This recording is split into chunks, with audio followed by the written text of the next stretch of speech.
Welcome to Learn English Journey. My name is Olivia, and I'm 28 years old.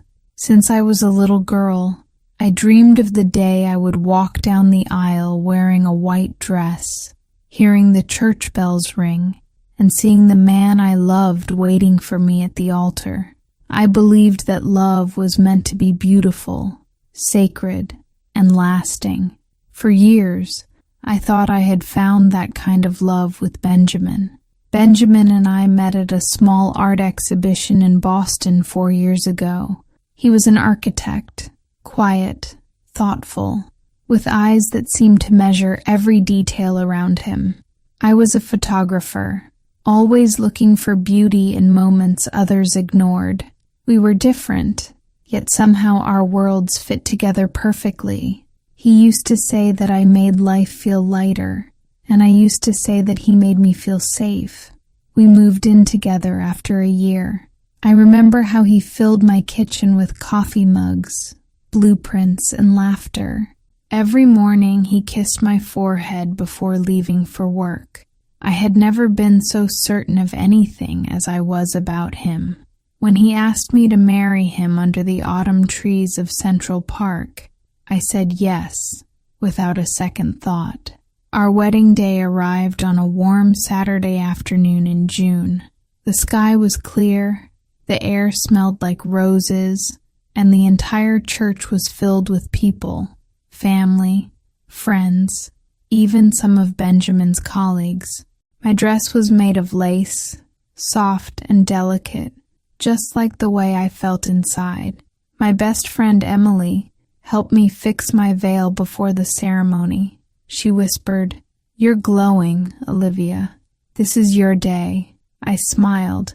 I believed her. The music began. My father held my arm as we walked down the aisle. I could feel my heart beating fast, not from fear, but from joy. I looked ahead, expecting to see Benjamin waiting for me, the man who had promised forever. But what I saw instead made my steps falter. He was standing there, yes, but he wasn't alone. A woman stood beside him, tall, elegant, wearing a pale blue dress. Her hand was on his arm. My father stopped walking, confused. A murmur spread across the room like a wave. For a moment, I thought I was dreaming. I even smiled nervously, thinking maybe she was a friend, or maybe it was some terrible misunderstanding. But then Benjamin turned toward me, and I saw something I had never seen in his eyes before. Guilt. "Olivia," he said, his voice trembling but clear enough for everyone to hear. "I can't marry you." The room fell silent. My body froze. My father whispered, "What is he saying?" But I couldn't answer. Benjamin continued, "I need to be honest. I'm in love with someone else." He looked at the woman beside him. "This is Charlotte. I should have told you sooner, but I couldn't keep pretending."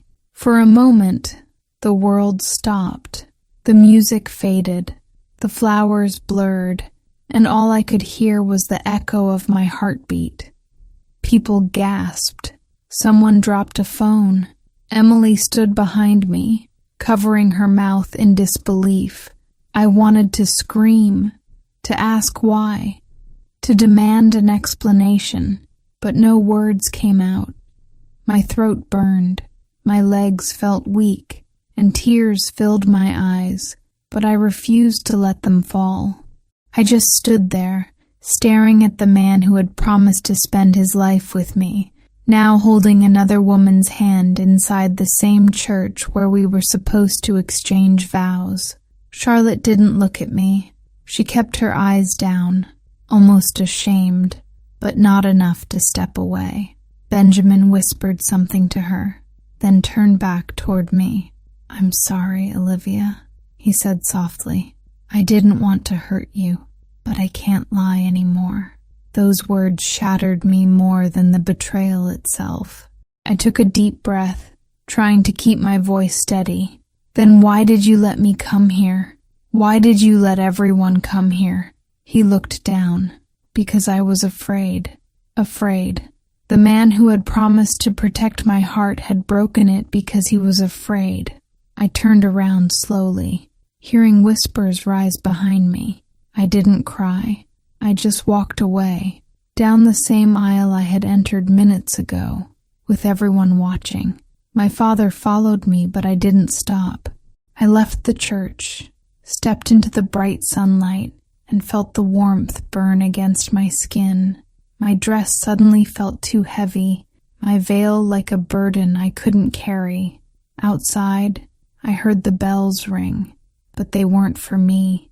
That night, I sat on the floor of my apartment, still wearing the wedding dress. The lace was torn, and the flowers in my hair had wilted. I stared at my reflection in the mirror, my makeup smudged, my eyes hollow. I whispered to myself, "How do you stop loving someone who destroyed everything?" But there was no answer, only silence.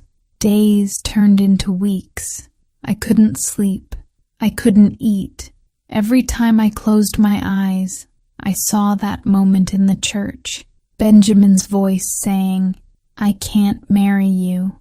I avoided people, turned off my phone, and stayed in bed for hours, thinking about what I did wrong. But eventually, grief began to change. It became quieter, slower, softer.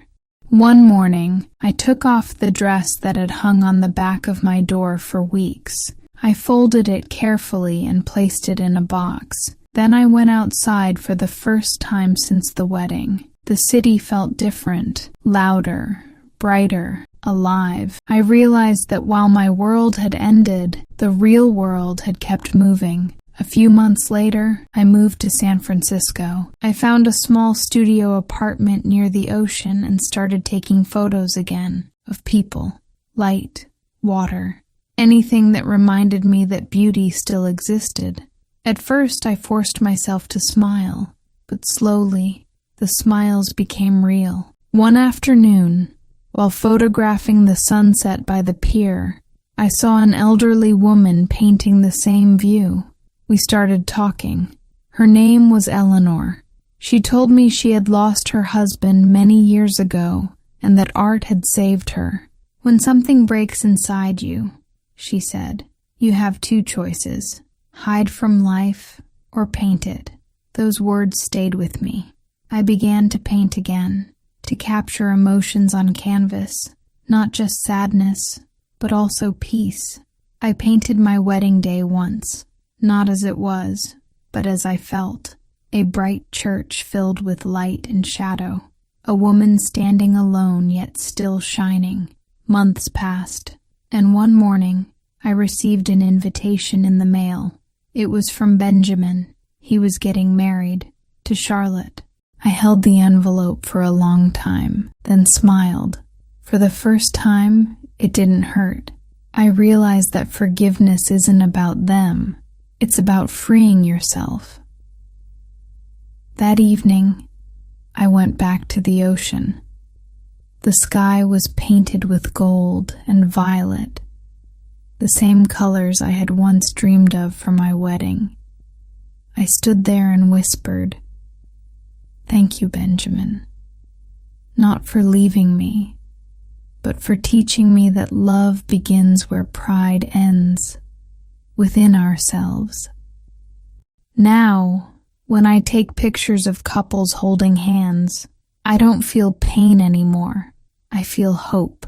I've learned that being left at the altar didn't destroy me. It revealed me. Sometimes the person who walks away is not the one who leaves, but the one who chooses to stay standing when everything falls apart. So, to anyone listening to my story, I want to say this: don't let heartbreak define you. Let it refine you. Because even the day he walked away became the day I finally found myself. If you enjoyed this story, please like the video and share it with your friends. Don't forget to subscribe to our channel for more English stories and lessons. Your support means the world to us.